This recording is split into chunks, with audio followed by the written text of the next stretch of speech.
नमस्कार, स्वागत है आपका और मैं हूं आपके साथ लता। बड़ी खबर आपको बता रहे हैं, जहां फर्जी वैक्सीन घोटाले को लेकर एक बार फिर से लगा ममता बनर्जी को बड़ा झटका, क्योंकि अब मामले की जांच को लेकर शुभेंदु अधिकारी ने केंद्रीय स्वास्थ्य विभाग को लिखी है चिट्ठी। जी हां, और चिट्ठी में 2 पन्नों की लिखी चिट्ठी में शुभेंदु अधिकारी ने वैक्सीन धोखाधड़ी मामले को लेकर इस पर जांच की मांग की है। तो वहीं आपको बताते चले कि फर्जी वैक्सीन घोटाले को लेकर लगातार बीजेपी इस मामले पर सीबीआई जांच की मांग कर रही है। जी हां, एक बार फिर से फर्जी घोटाले मामले को लेकर ममता बनर्जी की मुश्किलें बढ़ने वाली हैं, क्योंकि लगातार जिस तरीके से फर्जी आईपीएस अधिकारी की ओर से फर्जी वैक्सीन घोटाले का जो भांडाफोड़ बंगाल की पुलिस ने किया था, इसको लेकर अब शुभेंदु अधिकारी ने भी केंद्रीय स्वास्थ्य विभाग को चिट्ठी लिखी है और इस पूरे मामले में जांच करने की मांग की गई है। जी हां, आपको बताते चले कि पश्चिम बंगाल भाजपा नेता प्रतिपक्ष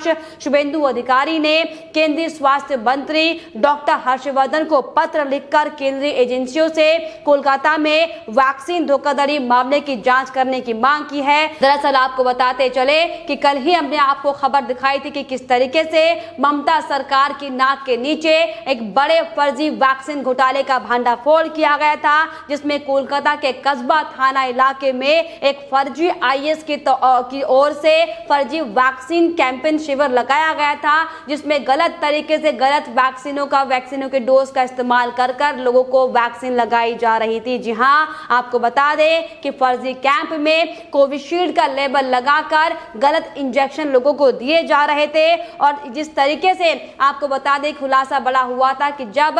टीएमसी सांसद, जो कि खुद एक टीएमसी की नेता है, मिमी चक्रवर्ती, जब उन्होंने इस फर्जी कैंप में जब वैक्सीन लगाई थी, उसके बाद जब उन्हें कोई मैसेज इस पूरे वैक्सीन को लेकर, प्रक्रिया को लेकर कोई मैसेज नहीं आया था, तो उन्होंने इस बात की जानकारी सार्वजनिक की थी, जिसके बाद ये फर्जी वैक्सीन घोटाला सामने आया था। जहां जिसमें आपको बता दें कि देवंजन देव नाम के एक फर्जी आईएएस अधिकारी बनकर लोगों को लूटने का काम यहां पर फर्जी तरीके से किया जा रहा था, जिसमें कोविशील्ड की जगह निमोनिया की वैक्सीन लोगों को लगाई जा रही थी। जी हां, और इसको लेकर अब साफ तौर पर एक बार फिर से बीजेपी ममता बनर्जी को निशाने पर लेती हुई दिखाई पड़ रही है। और अब इस पूरे मामले को लेकर बंगाल में सीबीआई जांच की मांग लगातार बीजेपी नेताओं की ओर से की जा रही है। और इसी कड़ी में आपको बताते चले कि बीजेपी के बड़े तमाम आला नेता अब ममता बनर्जी के खिलाफ और बंगाल सरकार की नाक के नीचे हुए इस बड़े घोटाले के खिलाफ कार्रवाई की मांग कर रहे हैं। और इसी कड़ी में बीजेपी अध्यक्ष दिलीप घोष का भी साफ तौर पर बयान सामने आया था,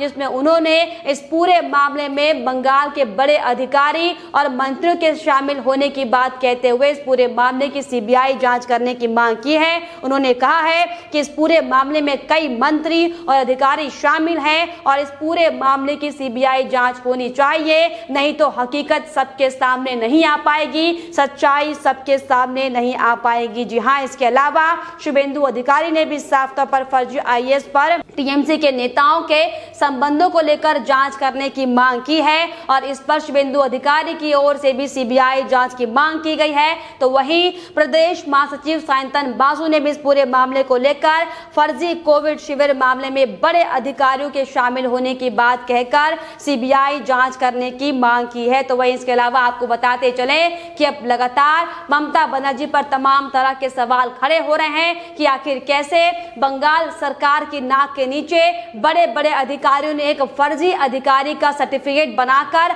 आईडी कार्ड बनाकर किस तरीके से फर्जी कैंप लगवाया। हालांकि हमने आपको बताया था कि इसके पहले ये जो फर्जी आईएएस अधिकारी अपने आप को बता रहा है देवंजन देव, जो कि इसके पहले भी गिरफ्तार किया जा चुका है और फर्जी तरीके से सैनिटाइजर बनाने का काम किया करता था और इसी तरीके से फर्जी कैंप लगाकर लोगों को निःशुल्क सैनिटाइजर बांटने का काम किया करता था, जो कि गलत तरीके से बनाया गया था। जहां एक बार फिर से आप देखिए किस तरीके से टीएमसी नेताओं से इनके संपर्क हैं और ये बड़ी वजह मानी जा रही है कि बंगाल सरकार के नाक के नीचे उन्हीं के इशारों पर इस तरीके से गलत तरीके से लोगों को वैक्सीन बांटी जा रही थी। लेकिन आपको बताते चले कि अगर इस गलत तरीके से लगाए गए वैक्सीन से कोई भी नुकसान सामने आता है तो एक बार फिर से मोदी सरकार को घेरने की कोशिश ममता सरकार की ओर से की जाएगी और साफ तौर पर तमाम झूठे आरोप इस वैक्सीन को लेकर मोदी सरकार को घेरने के लिए किया जाएगा। लेकिन आपको बताते चले जो अब खुलासा साफ तौर पर बंगाल में हुआ है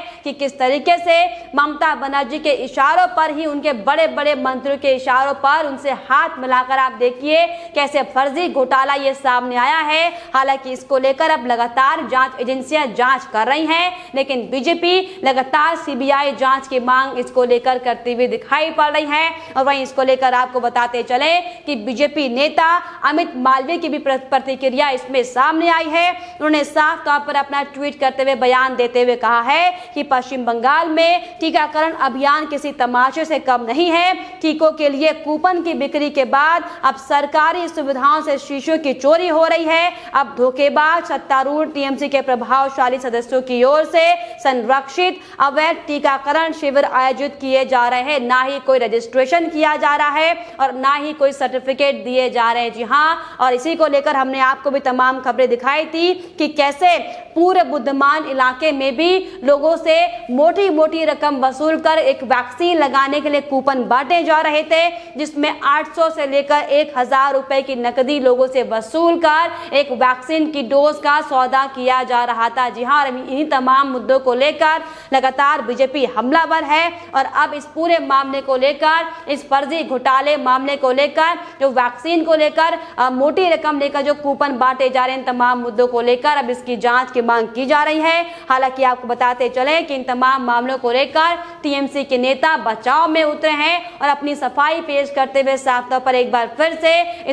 इसे बीजेपी की ओर से राजनीति करना बताते हुए दिखाई पड़ रहे हैं। और इसको लेकर आपको बताते चले कि टीएमसी के तमाम नेताओं की अब बचाव में तमाम तरह के बयान सामने आ रहे हैं और इसी कड़ी में टीएमसी नेता सुखेंदु शेखर राय का भी शर्मनाक बयान सामने आया, जिसमें उन्होंने सीबीआई को भाजपा की शाखा संगठन बताते हुए अपने गुनाहों को छुपाने की कोशिश की है। जी आपको बताते चले कि सुखेंदु राय ने साफ तौर पर शर्मनाक बयान देते हुए अपनी गलती को छुपाते हुए कहा, बयान देते हुए कि भाजपा पहले आशाराम बापू के साथ जो उनके पार्टी नेताओं के साथ जो फोटो सामने आई थी उसकी जांच करवाए, उसके बाद इस फर्जी घोटाले की जांच की बात कहे। जी हाँ, इसके अलावा आपको बताते चले कि मंत्री जो है फरहाद हाकिम, जो नारदा केस घोटाले के आरोपी हैं, लगातार उन पर अब तक जांच की जा रही है। उनके भी इसमें साफ तौर पर सफाई पेश करने की बानगी सामने आई है और इसी कड़ी में फरहाद हाकिम का यह बयान सामने आया है कि बीजेपी पहले मेहुल चौकसी मामले में प्रधानमंत्री से इस्तीफे की मांग करे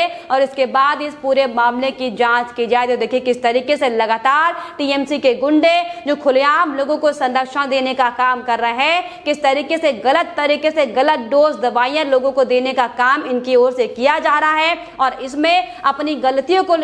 लेकर अपनी जिम्मेदारी, अपनी जवाबदेही देने की बजाय किस तरीके से एक बार फिर से केंद्र सरकार पर सारा ठीकरा फोड़ते हुए दिखाई पड़ रहे, जो कि वाकई बेहद शर्मनाक है। लेकिन आपको बताते चले कि अब इस पूरे मामले को लेकर ममता बनर्जी की मुश्किलें बढ़ने वाली है, क्योंकि जिस तरीके से तस्वीरें सामने आई थी कि कैसे देवेंजन देव के साथ टीएमसी के तमाम नेताओं के करीबी ताल्लुकात हैं और यही बड़ी वजह है कि अब इन तमाम संबंधों को लेकर और जिस तरीके से जो करीबी माने जा रहे हैं फरहाद हाकिम से लेकर तमाम बड़े मंत्री, इसकी जांच अब की जानी है। हालांकि तमाम जांच एजेंसियां इस पूरे मामले को लेकर जांच कर रही हैं, लेकिन फिर भी बीजेपी की ओर से लगातार ये मांग की जा रही है कि इस पूरे मामले को लेकर सीबीआई जांच की जाए, तमाम तथ्य इसको लेकर सामने आएंगे। हालांकि इसको लेकर आपको बताते चले कि शुभेंदु अधिकारी ने केंद्रीय स्वास्थ्य विभाग को एक चिट्ठी लिखी है और 2 पन्नों की अपनी चिट्ठी में साफ तौर पर इस पूरे फर्जी घोटाले का जिक्र करते हुए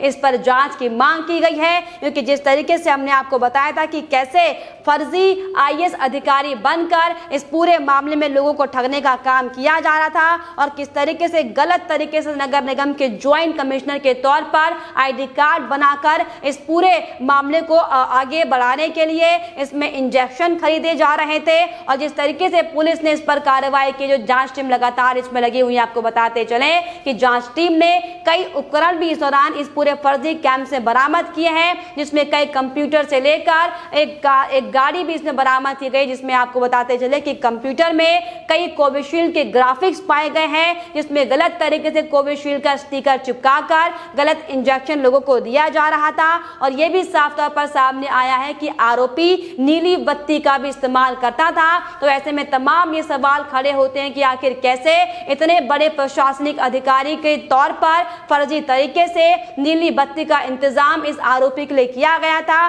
और किस तरीके से जॉइंट कमिश्नर का आईडी कार्ड इनको बनाकर दिया, किसके इशारों पर यह पूरा काम किया जा रहा था, और कैसे इतना बड़ा अपराध इस फर्जी आईएएस की ओर से किया गया। इन तमाम पहलुओं की जांच हालांकि की जा रही है, लेकिन आपको बताते चले कि इस पूरे मामले में अब ममता बनर्जी पूरी तरीके से गिरती हुई दिखाई पड़ रही, क्योंकि अब शुभेंदु अधिकारी ने भी साफ तौर पर इसको लेकर